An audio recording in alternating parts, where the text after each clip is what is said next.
right now, I think the Prime Minister's letter is notable because it's rather detailed in several aspects, and it also highlights India's position on the international scene. Do you also agree that India's done fairly well on that account?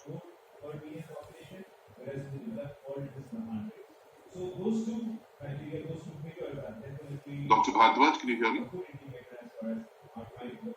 So, Chetan, we've done extremely well as far as the fight against the coronavirus is concerned.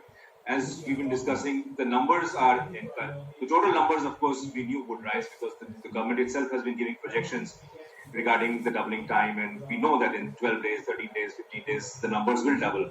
But our total number of cases per million population and our total deaths per million population is amongst the lowest in the world. It's about 126 number of cases per million, whereas in even developed countries it is in the thousands. And our deaths is about 3 or 4 per million population, whereas in the developed world it is in the hundreds. So those two criteria, those two figures are definitely a good indicator as far as our fight with the virus is concerned. And the way going ahead, if you understand what other people would be doing and states would be doing, is they would be unlocking. The strategy for unlocking would definitely be on testing. I don't think we can effectively begin to unlock unless and until we have a very, very robust, comprehensive testing facility, for which I label it the 3 A's. It should be available, readily available, it should be accurate, and it should be affordable. These 3 A's must be available for our testing facilities. That's the only way we can start opening up. Well, I think we've been served well on two particular accounts. One is the low fatality, and that perhaps an indication that there's a milder infection in a younger population, and the large number of asymptomatic cases. How much does this enthuse you to understand that perhaps, we will be closing to the peak in let's say, a couple of weeks from now? So there are a number of asymptomatic. The best part is the number of asymptomatic cases. And though this is anecdotal in the sense these are patients I am treating, if I can use that and extrapolate as that evidence of what we are going through. I had a patient, elderly patient, more than 90 years old. He expired due to the COVID-19 virus. But there are family members who are associated, who have been diagnosed with the disease. Not a single one has any symptom. They are in home isolation, they are being taken care of, they are otherwise fine. And I see no evidence to give them any kind of medication, except we've kept a pulse oximeter so that they can regularly keep checking their oxygen levels.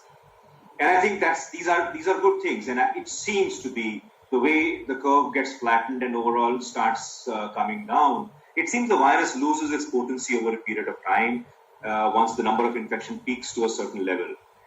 It is not just about herd immunity. It is also about the virus losing some of its potency, so that its R naught factor starts coming down to 1 or less than 1, and that's when the transmission slows down. Right, and I also believe that the given the reproduction number of R0 also to some extent curtails the spread. But two concerns remain, Dr. Bhardwaj. One is the fact that, of course, we were discussing the migrant crisis. What that's led is to a horizontal spread of the virus, which is very difficult in a country like that. One thing that India has benefited thus far from is a very localized area of a large scale of infection, which makes a control of the lockdown or its opening up that much simpler. But given that the migrant labor has gone back into rural India, what was erstwhile an urban phenomena could very well now become a rural phenomenon. So the concern out there is again twofold. A is that do we have the healthcare facilities to deal with the surge in virus in rural India? That's one. And secondly, it doesn't mean that the urban India viruses are coming down, the numbers are coming down. Are there also enough of facilities to back up? Because thus far we see that the utilization of beds has been very much in control of the extra beds that have been provided. Are we well served in terms of a futuristic surge in urban India as well? So, Chetan, coming to the first point, I think if you look at the larger picture, these are by and large robust young individuals who are moving back to the villages. One would like to presume their immunity is well preserved. and that they will, even if they were to fall prey to the disease, they would have the milder form of disease because of their age and because they don't have any comorbidities and they are not obese. If we understand what is going on all over the world, the highest mortality, apart from those who have diabetes and cardiovascular disease, is those who are obese or morbidly obese. This disease has a special predilection for obese people. So obviously we can take that for granted that all these people who are going back to the villages do not fall into those categories. They are otherwise a healthy, younger lot.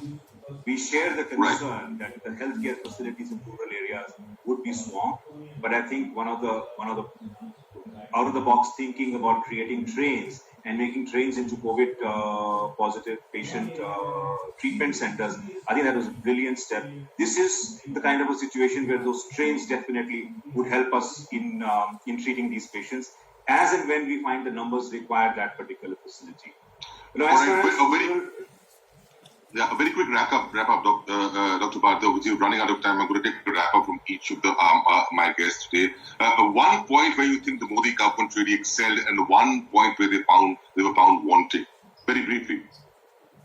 I think the lockdown was introduced. It was, as many media persons inimical to this government call, a draconian lockdown. I think the lockdown was announced at the right time so that we could take benefit of it in preventing the spread of the infection. The one area where I seriously believe we have failed and failed very badly is in our inadequate testing. We have really gone wrong. Right. Thanks for that. Chetan Singh, from your point of view, one area where the Modi government has really done well and one where